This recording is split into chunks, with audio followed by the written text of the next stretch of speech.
نو دا بچی چې کله تا دې مدرسې ته راوست ستا د آخرت خو فایده ده د دنیا فایده چې کوم دی نو ستا سره ووته د دنیا فایده دا راوته دې مدرسه کې صرف ستا بچي ته قرآن نه ښې ګورې دې ماشوم بچي ته د والدینو حقونه هم ښیي دې ماشوم بچي ته د ګاونډي حقونه هم ښیي دې ماشوم بچي ته مشرانو د کشرانو چې کوم دی رحم او د مشرانو سره محبت او د هغو خدمت چې کوم دی نو دا هم ښیي دې ماشوم چې کوم دی دې مدرسه کې داخله واغسته ستا دا ماشوم بچی د والدینو دپاره سراسر خیر دی ځکه ستا حقونه دې ماشوم بچي ته نو معلوم کله چې دی مدرسې ته لاړ د کله قرآن کولاو که دې ماشوم بچي ته اندازه ولګېده چې رب کائنات کم ځای خپل توحید مسله ذکر کړې ده الله چې کم ځای کې خپل حقونه ذکر کړي دي هغې پسې متصل د والدینو حقونه ذکر کړي دي وقضا ربک الا تعبدوا الا ایاه نو ډایرک وبالوالدین احسانا نن ماشوم بچي قرآن کې ولیدل چې زما د مور پلار خدا د عامو انسانانو په نظر ما کتل دا خو عام انسانان نه دي دا ماشوم بچی د مدرسې نه بهر د مور حق نه پیژندو کله چې دی مدرسې ته راغی د نبی علیه الصلاة والسلام حدیث واورېده چې رسول الله مبارک ته صحابي راغی یا رسول الله زیات حقونه د چاري ورته وایي دا د مور حقونه دي دویمه درجه کې حقونه د چاري نبی علیه السلام وفرمیل د مور حقونه دي دریمه درجه کې حقونه د چاري د الله نبي وفرمیل د مور حقونه دي څلورمه درجه کې حقونه د چاري د الله نبي وفرمیل د پلار حقونه دي د ماشوم بچي د قرآن زده کړې سره سره د نبی علیه الصلاة والسلام د خولې مبارکې هغه روایات هم زده کړل ای پلار ستا دپاره د ټولو نه لوی خیر خدا د آخرت هم دی دا خو د دنیا هم دی دلته خو ستا حقونه چې دی نو زده کوي دا خو ستا دپاره شر نه دی دا ماشوم بچی مدرسه کې داخل کا در نبی علیه الصلاة والسلام روایت واورېدل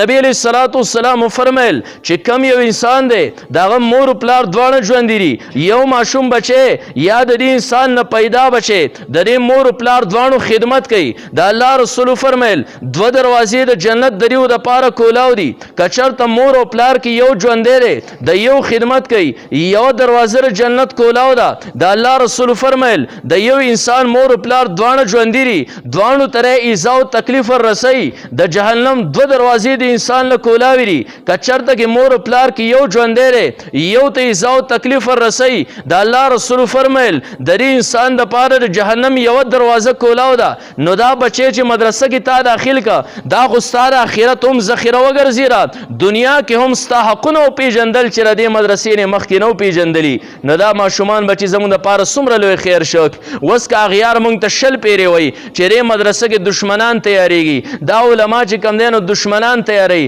ولې زه الله په سترګو ړوند کړی ما زه اینه منه چې دا خو د دوی سلیبس قرآن او حدیث دی هغې کې خو ورته زما حقونه ښیي هغې کې خو ورته پلار پېژني دا پلار څوک دی هغې کې خو ورته مور پېژني چې دا مور څوک ده د دې مور د قدمونو د لاندې نه جنت دی تاسو ته مولوي صاحب خبره وکړه د علقمه خولې له چې کوم دی نو کلمه نه راځي نبي علیه الصلاة والسلام تپوس وکړه علقمه خو کلمه نشي ویلی د زنکدن حالت دی رسول الله مبارک تپوس وکړه والدین ژوندي دي او که نه دي چا ورته وي یا رسول الله مور یې ژوندی ده مور ته نبي علیه الصلاة والسلام سوال جواب ورولېږل چې د الله رسول دې راغواړي ته راځې او که زه درشم هغې ورته وي د الله رسول دې تکلیف نه کوي زه ورځم نبي علیه الصلاة والسلام د علقمه ورته وایي علقمه څنګه بچی دی ستا وایي ډېر زیات مناسب بل نشته خو همیشه دپاره د ښځې طرفداري کړې ده او د ښځې په مقابله کې ما ته دوک را رسولې د الله رسول فرمیل وی بخه وایي چرته هم چې کوم دی نو نه بخم نبي علیه الصلاة والسلام صحابو ته وایي خشاک راوړئ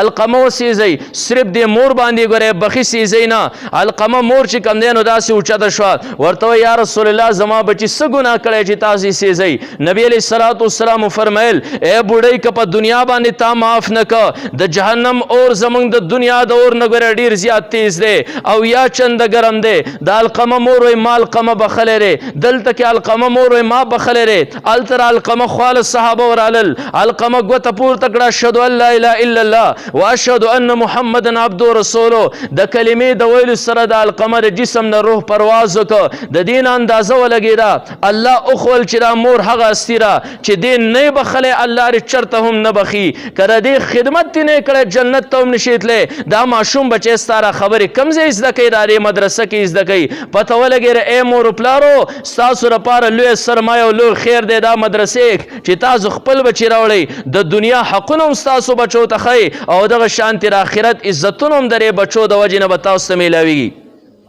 او که یو ګاونډي دا وایي چې دا دینی مدرسه دې ته زما د ګاونډ یو ماشوم بچی لاړ، یاره زما لپاره خیر دی او که نه دی، دا تاش خو به والدینو ته په سر کېږي.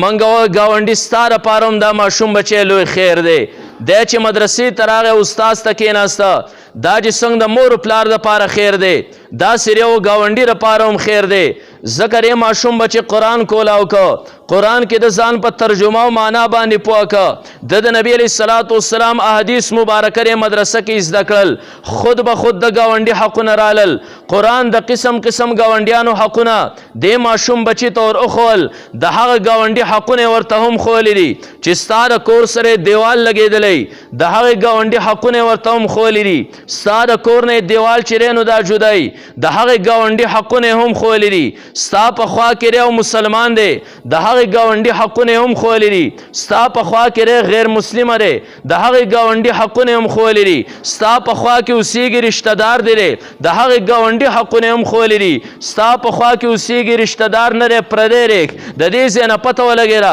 دا ماشوم بچی چې مدرسې سره تعلق لري، څنګه چې په الله باندې ګران دی، محمد رسول الله صلی الله علیه وسلم باندې ګران دی، همدغه شان د مور پلار دپاره دنیا کې هم خیر، اخرت هم کې چې دی نو دا خیر، ګاونډي دپاره هم سراسر خیر. د دې مدرسې نه مخکې دې ماشوم بچي د ګاونډي حقونه نه پیژندل، نن یې د هغې ګاونډي حقونه وپېژندل. که ګاونډي ته فایده ور ونه رسوي، ای ګاونډي د ده د شر نه ته په امان باندې شوې. دا د مدرسې طالب علم که ستا په ګاونډ کې ستا دپاره هم سراسر خیر دی. عبدالله ابن المبارک رحمت الله علیه غالبا د هغه په ګاونډ کې یو پیره یو یهودي دی، هغه کور خرڅوي، قرضه پرې راوښتې 2000 روپۍ او دی مجبوره دی قرضه نشي ختمولی. ګوره کله چې مسلمان خپل بچی مدرسه کې داخل کی او دی ځان په قرآن او په حدیث باندې پوه کی، د دې ماشوم بچي نه او د دې عالم نه خپل ګاونډي ته څومره لوی خیري، نو هغه یهودي خپل کور بیه که په یو سوداګر باندې، یو بیپاري دی هغه باندې بیه که. نه بیپاري وایي د کور قیمت تی وایه، یهودي ورته وي زما د کور قیمت دی 2000 روپۍ. بیپاري ورته وایي د الله نه ویرېږه، زه را کورونه اخلم او خرڅومئ، داسې کورونه زه په 1000 روپۍ باندې المه او په هغې کې بیا سلګې غونته روپۍ ګټه وکمه. چرته 2000 روپۍ او چرته ستا را کور د یهودي خبره واورئ. کله چې را ماشوم بچی مدرسه کې تا کېنو، قرآن او حدیث باندې دې پوه که، والدینو ستاسو دپاره هم سراسر خیر، ګاونډي دپاره هم سراسر خیر. دې کې دنیا کې هیڅ چاته هم ضرر د دې ماشوم نه نه ګورئ، تمام خلک د دې ماشوم د ضرر نه محفوظ شول. هغه عبدالله مبارک رحمت الله علیه ګاونډي یهودي هغه کس ته وایي بیپاري ته وایي چې دا خبره خو ستا صحیح ده، ما د دې کور قیمت 1000 روپۍ لګولی، خو دا 1000 روپۍ مې د بل څه قیمت لګولی دی. ورته وایي دا 1000 روپۍ دې د څه لګولي؟ وایي 1000 روپۍ د کور دی او 1000 روپۍ ته د داسې مسلمان عالم ګاونډ ته راځې، ولې فري به راځې؟ زه چې کوم دی د کور څومره قیمت دی دومره قیمت د هغه د ګاونډګیرۍ زه اخلم. دا څه معمولي شخصیت خواله خو نه راځي. کله چې مسلمان په صحیح معنو کې مسلمانو، خلکو به د هغو په ګاونډ باندې هم پیسې ورکولې. نن چې کوم دی مسلمان دا اسلام پرېښودل، اسلام تعلیمات پرېښودل، نن سبا چې کوم دی نو تا خپل کور په خوا کې څوک کنډر اغوستو ته نه پرېږدي. نو مسلمانه د خپل بچی دلته کېنوه، دی د ګاونډي حقونه هم زده کړي، سبا ورځې د ده نه ګاونډي ته هم چې کوم دی نو دا فایده. در الله د رسول فرمان واورېد دې مدرسه کې نبی علیہ الصلوۃ والسلام فرمیل جبرائیل علیہ الصلوۃ والسلام به مسلسل راته ما ته به د ګاونډي حقونه بیانول، تر دې پورې زما دا یقین راغی چې یو پیر به جبرائیل علیہ الصلوۃ والسلام راشي او دا ګاونډي به زما سره په میراث کې هم چې کوم دی نو دا شریکي، ځکه دومره حقونه یې راته چې نو دا بیان کړل. دا روایات چې دا ماشوم بچی په دې مدرسه کې واوري، ای ګاونډي ستا دپاره سراسر خیر دی او که نه دی؟ دی بیا ستا پوله نه راکني، ګورې ستا ځمکه ګورې نه لاندې کوي، ستا ماشومان نه وهي، دی د خوراک څیز چې راوړي که ستا د بچو کېدو هلته به یې دروړي، که نه هغه پټونه به دی جدا ځای کې ښخ کړي، دی د ارامېتوب خلکو دپاره بیا پټونه ستا کوڅې ته نه ولي چې ستا ماشومان غریبانان دي هغه ستا پرې پسې نه کړی د ده د ضرر نه ته په امن باندې شوې پته ولګېده دا مدرسې داسې ادارې چې دلته تا خپل بچی راوسته والدینو دپاره هم سراسر رحمت دی ګاونډي دپاره هم سراسر رحمت دی دغه شانتې دا د رشته دارو دپاره هم سراسر رحمت دی ځکه دې ماشوم بچي قرآن کولاو کو مدرسه کې الله اوله سپاره کې چې کوم دی نو وفرمیل خپلولۍ د پرې کولو الله تعالی د هغې چې کوم دی نو زم بیان که تاسو خپلولي مه پرې کوئ صلې رحمي ځای په ځای قرآن چې دی نو دا ذکر کړه دې ماشوم بچي د نبي علیه الصلاة والسلام روایاتو کې صلې رحمي او خپلولي پرې کول د هغې چې کوم دی نو بد واورېدل دی چرته هم رشتې نه پرې کوي دی رشته دار له چرته هم تکلیف نه ورکوي دې مدرسه کې که تا داخل که مور و پلار دپاره هم خیر ګاونډي دپاره هم خیر رشته دار دپاره هم خیر علی سبیل الاختصار به زه دا ویم دنیا کې یو غیر مسلم دپاره هم دی رحمت دی تاسو خلک اعتراض کوي اعتراض دا کوي چې را تبلیغي حضرات چې پرې بارنو ملکونو کې ګرځي د بارنو ملکونو کې ګرځي اغیار خو راځي انګریز خو راځي دلته زموږ مدرسې ورانوي انګریز خو راځي دلته کې مسلمان ختموي او زموږ دا تبلیغي حضرات دا بار ملکونو ته نه ځي هلته کې ځي او د هغو چې کوم دی نو ګرجې او د هغو هغه عبادت خانې اخلي او جوماتونه ترې جوړوي او ښه کل عام ګرځي یاره دې موږ په شک کې غورځولو چې دال میں کچھ کالا ہے دا ګورې د هغه یهود او نصاراو جومات دی که خلک دا اعتراض کوي تبلیغي جومات باندې موږ وایو په غبرګو شمکور شي دا دیني مدرسې دغه شانتې را تبلیغي جوماتونه دا خو د کافر دپاره هم رحمت دی هغه کافر په خپل ملک کې بلا پولیس نیولي په کرباو روپۍ پرې باندې خرج کوي ځای په ځای کسان کېنولي چې غلاګانې نه وي قتلونه چې کم دی نو دا نه وي د کومو څیزونو د ختمولو دپاره چې هغه په کرباو پیسې لګی دا تبلیغي جماعت په هغه سیډ باندې ورغې خلک ورله داسې پکا مسلمان جوړ کي داسې کې چې دی سبا ورځې غلا نه کوي بلکې بل د غلا نه منع کوي په دې کې راغو څه خیر دی او که په دې کې راغو شر دی داسې کسانو باندې چې هغه غلاګانې ختمې کي قتلونه چې کم دی نو ختمې کي دې خوا چې کم دی نو نور داسې جرایم ختم کي په هغې باندې خو هغه خپلې پیسې لګوي اوس مفتو کې دا زرا ځي او هغه خلک ورله سموي دا خو د هغو دپاره هم سراسر رحمت دی نن موږ ته پته ولګېده دې مدرسه کې چا خپل بچی داخل کا دا د تمام انسانیت دپاره سراسر رحمت دی نو انشاءالله د اغیارو خبره به نه منو چې دا دیني مدرسې چې کوم دی دا د ملک د ورانولو دپاره او دغه شانتې د انسانیت د ختمولو دپاره چې کوم دی نو دا عالي دي نو انشاءالله دا خپل بچی به دې مدرسو کې داخلو د دې مدرسو سره به خپل تعاون هم جاري ساري ساتو د خپل مال په ذریعې سره د خپل اولاد په ذریعې سره انشاءالله دا بچی به د آخرت دپاره زموږ دپاره لویه سرمایه ګورې نن ستاسو د ماشومانو بچو ختمونه وکړل دا څومره ماشومان چې ناست را واړه بچي دي نابالغه دي تاسو ته پته شته چې نن تاسو له دې کور ته څه درړل ګورې او نن د ماشومانو بچو څه وګټل د دې خپلې عملنامې ګورې بندې دي د الله رسول فرمیل چې دا نابالغه ماشومه بچی دا مرفوع قلم دی قلم د ده نه اوچت دی د پسې قلم لیکل نه کوي دا ماشوم بچی که ګناه کوي قلم په ده پسې لیکل نه کوي که ډېره ثواب کار کوي قلم د پسې لیکل نه کوي یو په خوب باندې اوده سړی دی دی خوب کې که هر څه وی دا مرفوع قلم دی قلم په ده پسې لیکل نه کوي یو مجنون او لیونی دی دی مرفوع قلم دی قلم ده پسې لیکل نه کوي دی ماشوم بچي چې دا وړوکی ماشوم بچی دی دی مرفوع قلم و قلم خو ده پسې لیکل نه کول د چې را الف لام میم نه چې کوم دی نو قرآن شروع که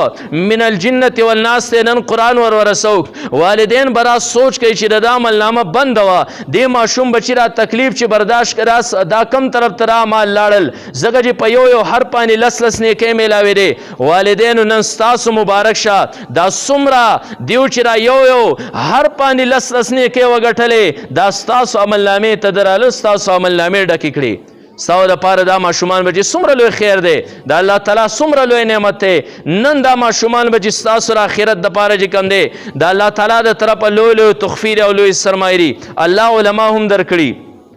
الله مدارس هم درکړي الله قاریان هم درکړي نو که چاله الله داسې خپل نعمت د بچي په شکل کې ورکړی هغه راولی د مدرسو کې چې کوم دی نو داخل کې ځان له خپل آخرت چې دی نو دا جوړ کوي انشاءالله دا ماشومان بچي به د قیامت په ورځ باندې چې کوم دی زموږ د جنت د دخول ذریعه او سبب چې دی نو دا ګرځي په دې ټیم کې را ستاسو بچي دي وروسته که را لوی شو بلوغت ته ور ورسېدل د خپل عملنامه کولا وشوه دی که نیک اعمال کې هم ځان له کوي دی که جرمونه کارونه کوي هم یې ځان له کوي. ای پلا مور او پلار ستاسو عملنامې ته بیا نه در رسي. ګورئ اصل کې ستاسو بچي دا په دې ټیم کې دي چې د دې عملنامې بندې دي. دې خوا ته چې کوم دی نو سبق خو نه وی، خو د قیامت په ورځ باندې تا ته عملنامه درکړی شي. ربه پردې عملنامه راکړی شوې ده. الله فرمایي غلطېږه نه، دا هم ستا عملنامه ده، خو تا خپل ځان باندې تکلیف برداشت کړو، پټۍ تا خپله سنبال کړو، دکان دې خپله سنبال کړو، محنت مشقت دې خپله کړو. دا ماشوم بچی دې مدرسه کې داخل کړو، د دې ماشوم بچی عملنامه بنده و ستا عملنامې ته هغه نیکۍ راتلی او په هغې کې درج کېدې. په دې ماشومانو باندې ځان له خپل آخرت جوړ کوي. نو انشاءالله روژې نه پس چې کوم دی اکثر ښکته مدرسو کې هم داخلي شروع الله چاله اولاد ورکړی د خپل آخرت د جوړولو لپاره چې کوم دی نو هغه دا ماشومان هلته داخل کوي. الله دې دا دیني مدرسې همیشه لپاره دلته کې قایم او دایم ساتي. دا علما کرام دی الله دلته همیشه لپاره قایم او دایم ساتي. او الله دې داسې موقع زمونږ په زندګۍ باندې بار بار راولي چې زمونږ دا ماشومان بچي دا د قرآن په نور سره چې کوم دی نو دا منور کېږي. الله دې دا علاقه د دې قرآن په دې درس او تدریس سره چې کوم دی نو آباد ساتي. وآخر دعوانا ان الحمد لله رب العالمین.